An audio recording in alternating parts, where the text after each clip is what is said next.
हिंदी के गलियों में चलिए, जहां आप सुन रहे हैं गुनाहों का देवता। आज आप इसका सुनेंगे भाग 20।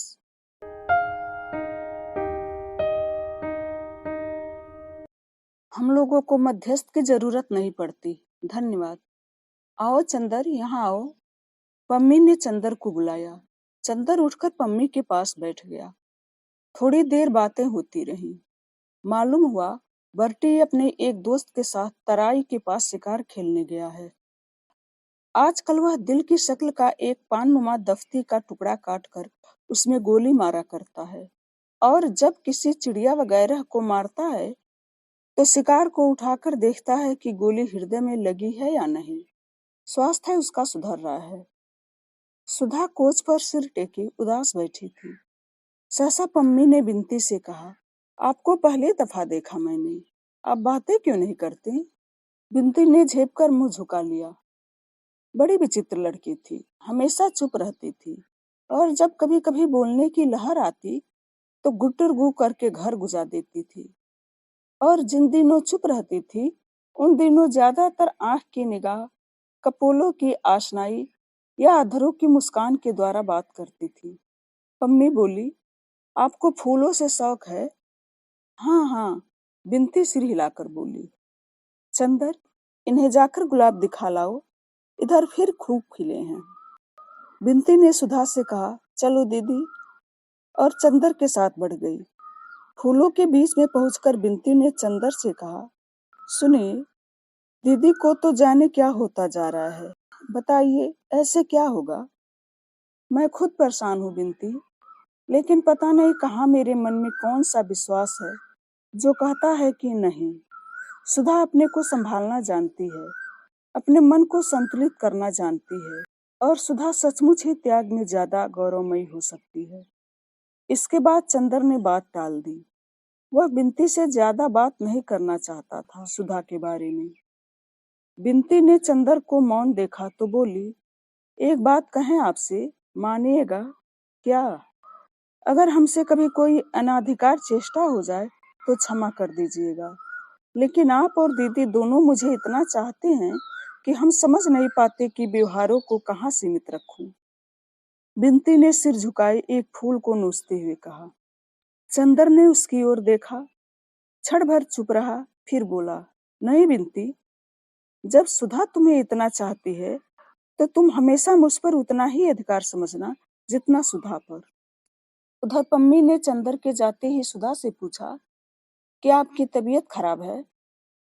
नहीं तो, आज आप बहुत पीली नजर आती हैं, पम्मी ने पूछा। हाँ, कुछ मन नहीं लग रहा था तो मैं आपके पास चली आई कि आपसे कुछ कविताएं सुनूं, अंग्रेजी की। दोपहर को मैंने कविता पढ़ने की कोशिश की तो तबीयत नहीं लगी, और शाम को लगा कि अगर कविता नहीं सुनूंगी तो सिर फट जाएगा। सुधा बोली, आपके मन में कुछ संघर्ष मालूम पड़ता है, या शायद एक बात पूछूं आपसे? क्या? पूछिए। आप बुरा तो नहीं मानेंगी? नहीं, बुरा क्यों मानूंगी? आप कपूर को प्यार तो नहीं करती? इससे विवाह तो नहीं करना चाहती? छी मिस पम्मी, आप कैसी बातें कर रही हैं?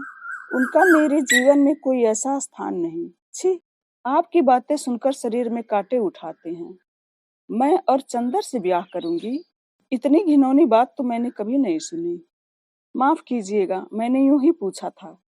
क्या चंदर किसी को प्यार करता है? नहीं, बिल्कुल नहीं। सुधा ने इतने ही विश्वास से कहा जितने विश्वास से उसने अपने बारे में कहा था। इतने में चंदर और बिनती आ गए। सुधा बोली अधीरता से, मेरा एक एक क्षण कटना मुश्किल हो रहा है, आप शुरू कीजिए कुछ गाना। कपूर, क्या सुनोगे? पम्मी ने कहा। अपने मन से सुनाओ। चलो, सुधा ने कहा तो कविता सुनने को मिली। पम्मी ने अलमारी से एक किताब उठाई और कविता गाना शुरू की। अपनी हेयर पिन निकालकर मेज पर रख दी और उसके बाल मचलने लगे। चंदर के कंधे पर वह टिक कर बैठ गई और किताब चंदर की गोद में रख दी। बिनती मुस्कुराई तो सुधा ने आंख के इशारे से मना कर दिया। पम्मी ने गाना शुरू किया, लेडी नार्टन का एक गीत। मैं तुम्हें प्यार नहीं करती हूँ ना, मैं तुम्हें प्यार नहीं करती हूँ, फिर भी मैं उदास रहती हूँ। जब तुम पास नहीं आते हो, और मैं उस चमकदार नीले आकाश से भी ईर्ष्या करती हूँ जिसके नीचे तुम खड़े होते हो और जिसके सितारे तुम्हें देख सकते हैं। चंदर ने पम्मी की ओर देखा। सुधा ने अपने ही बच में अपना सिर छुपा लिया। पम्मी ने एक पद समाप्त कर एक गहरी सांस ली और फिर शुरू किया।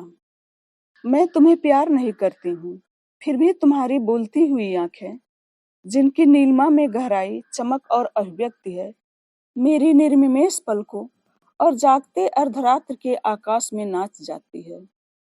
और किसी की आंखों के बारे में ऐसा नहीं होता।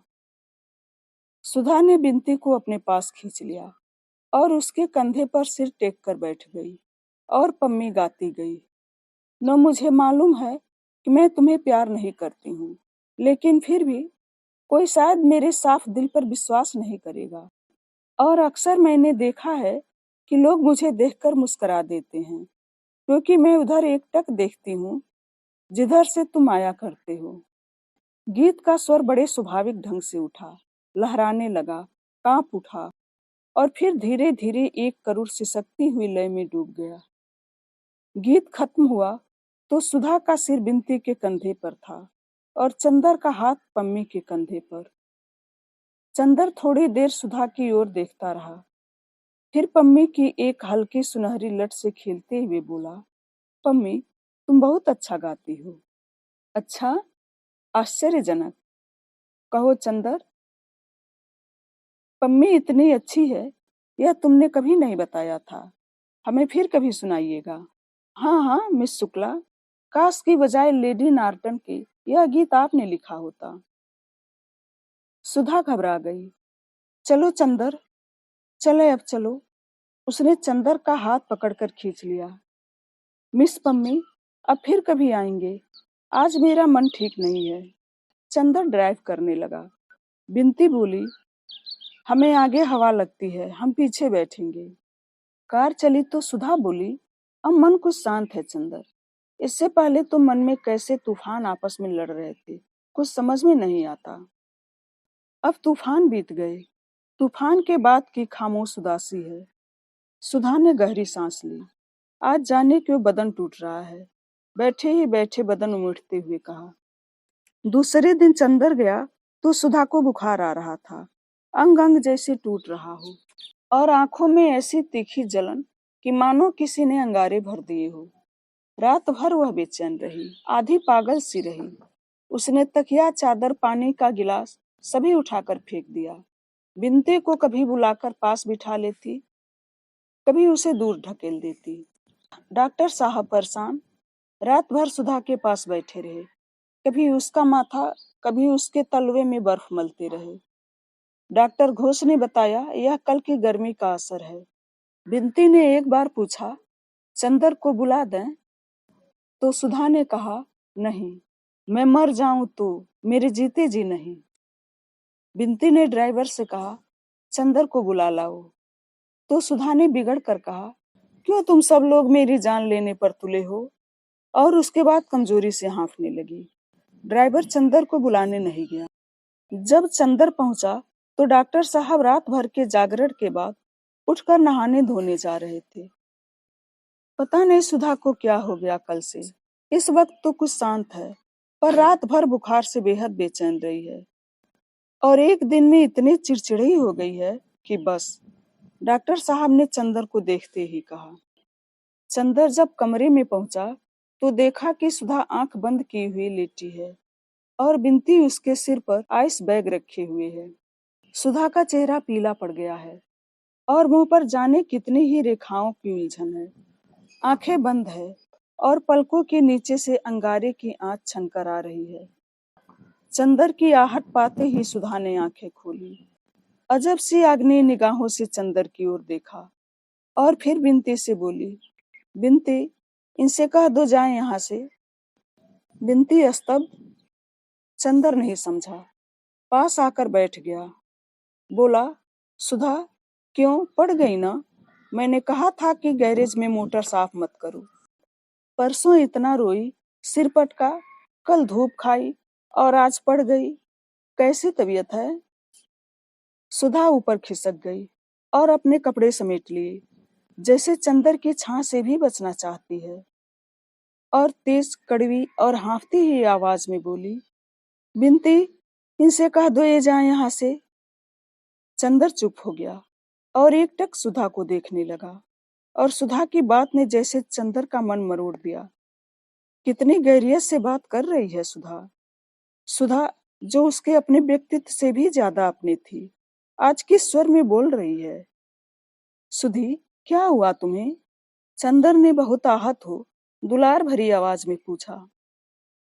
मैं कहती हूँ जाओगे कि नहीं तुम? फुफकार कर सुधा बोली। कौन हो तुम?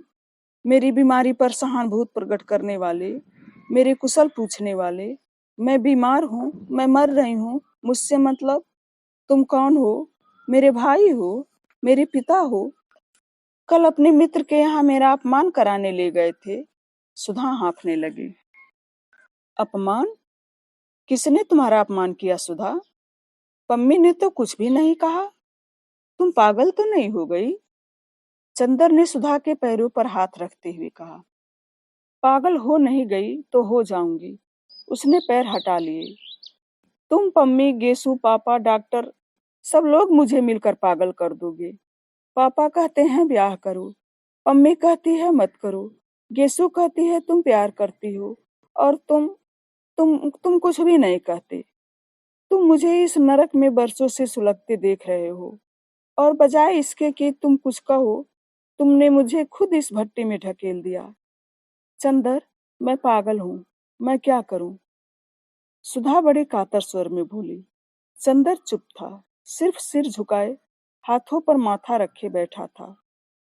सुधा थोड़ी देर हाँफती रही, फिर बोली, तुम्हें क्या हक था कल पम्मी के यहाँ ले जाने का? उसने क्यों कल गीत में कहा कि मैं तुम्हें प्यार करती हूँ? सुधा बोली। चंदर ने बिनती की ओर देखा। क्यों बिनती? बिनती से मैं कुछ नहीं छिपाता। क्यों पम्मी ने कल कहा मैं तुम्हें प्यार नहीं करती, मेरा मन तुझे धोखा नहीं दे सकता, मैं तुमसे सिर्फ जाने क्या करती हूँ। फिर पम्मी ने कल ऐसी ही बात क्यों कही? मेरे रोम रोम में जाने कौन सा ज्वालामुखी धधक उठता है ऐसी बातें सुनकर। तुम क्यों पम्मी के यहाँ ले गए? तुम खुद गई थी सुधा, चंदर बोला। तो तुम रोक नहीं सकती थी? तुम कह देते मत जाओ, तो मैं कभी जा सकती थी। तुमने क्यों नहीं रोका? तुम हाथ पकड़ लेते, तुम डांट देते, तुमने क्यों नहीं डांटा? एक ही दिन में मैं तुम्हारी गैर हो गई। गैर हूं तो फिर क्यों आए हो? जाओ यहाँ से, मैं कहती हूँ जाओ यहाँ से, दांत पीस कर सुधा बोली। सुधा, मैं तुम्हारी बोली नहीं सुनना चाहती, जाते हो कि नहीं? और सुधा ने अपने माथे पर से उठाकर आइस बैग फेंक दिया। बिनती चौंक उठी, चंदर चौंक उठा। उसने मुड़कर सुधा की ओर देखा। सुधा का चेहरा डरावना सा लग रहा था। उसका मन रो आया। वह उठा, क्षणभर सुधा की ओर देखता रहा और धीरे धीरे कमरे से बाहर चला गया। बरामदे के सोफे पर आकर सिर झुकाकर बैठ गया और सोचने लगा, यह सुधा को क्या हो गया? परसों शाम वह इसी सोफे पर सोया था। सुधा बैठी पंखा झल रही थी। कल शाम को वह हंस रही थी। लगता था तूफान शांत हो गया। पर यह क्या? अंतर्द्वंद ने यह रूप कैसे ले लिया? और क्यों ले लिया? जब वह अपने मन को शांत रख सकता है, जब वह सभी कुछ हंसते हंसते बर्दाश्त कर सकता है, तो सुधा क्यों नहीं कर सकती? उसने आज तक अपनी सांसों से सुधा का निर्माण किया है, सुधा को तिल तिल बनाया, सजाया और संवारा है। फिर सुधा में यह कमजोरी क्यों? क्या उसने यह रास्ता अख्तियार करके भूल की? क्या सुधा भी एक साधारण लड़की सी है, जिसके प्रेम और घृणा का स्तर उतना ही साधारण है? माना उसने अपने दोनों के लिए एक ऐसा रास्ता अपनाया है जो विलक्षण है। लेकिन इससे क्या? सुधा और वह दोनों ही क्या विलक्षण नहीं हैं? फिर सुधा क्यों बिखर रही है? लड़कियां भावना की ही बनी होती हैं। साधना उन्हें आती ही नहीं क्या? उसने सुधा का गलत मूल्यांकन किया था। क्या सुधा इस तलवार की धार पर चलने में असमर्थ साबित होगी? यह तो चंदर की हार थी। और फिर सुधा ऐसी हो रही है तो चंदर, सुधा चंदर की आत्मा है, इसे अब चंदर खूब अच्छी तरह पहचान गया। तो क्या अपनी ही आत्मा को घोट डालने का हत्या का पाप चंदर के सिर पर है? तो क्या त्याग नाम मात्र ही है? क्या पुरुष और नारी के संबंध का एक ही रास्ता है? प्रणय, विवाह, तृप्ति, पवित्रता, त्याग और दूरी क्या संबंधों को, विश्वासों को जिंदा नहीं रहने दे सकते? तो फिर सुधा और पम्मी में क्या अंतर है? सुधा के व्यक्तित्व से घुल मिलकर और आज सुधा को इतने अंतर पर डालकर चंदर पाप कर रहा है। तो क्या फूल को तोड़कर अपने ही बटन हॉल में लगा लेना ही पुण्य है और दूसरा रास्ता ग्रहित है, विनाशकारी है? क्यों? उसने सुधा का व्यक्तित्व तोड़ दिया है। किसी ने उसके कंधे पर हाथ रखा, विचार श्रृंखला टूट गई। बिनती थी। क्या सोच रहे हैं आप? बिनती ने पूछा बहुत स्नेह से।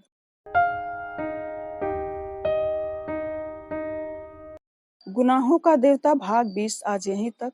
अगले वीडियो में फिर मिलेंगे। धन्यवाद।